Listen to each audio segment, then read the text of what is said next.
এবং এটা যদি প্রমাণিত হয় তার যাবজ্জীবন কারাদণ্ড হওয়ার একটা অপরাধ সে সংগঠিত করেছে।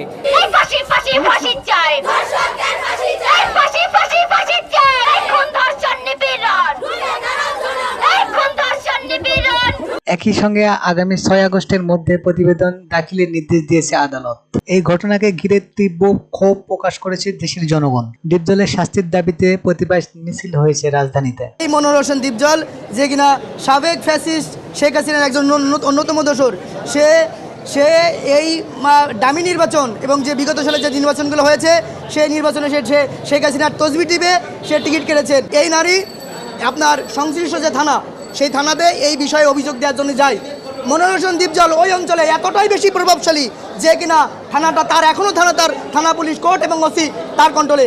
অনেকেই অভিযোগ করেছেন ডিপজল দীর্ঘদিন ধরে ক্ষমতাশীল আওয়ামী লীগের ছায়াতলের থেকে রাজনৈতিক সুবিধা নিয়েছেন এবং দলে দোসরের ভূমিকা পালন করেছেন। এজাহারে বলা হয়, এরপর ডিপজলের সহযোগীরা তাকে মারধর করে এবং তার শরীরে অ্যাসিড নিক্ষেপ করে।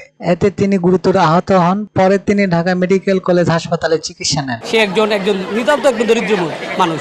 আমরা তাকে আইনের সহায়তার জন্য আজকে তার পাশে দাঁড়িয়েছি। আর সেই হিসেবে এই কোর্টে আমাদেরকে অলরেডি করে কাঁধে দিয়েছি।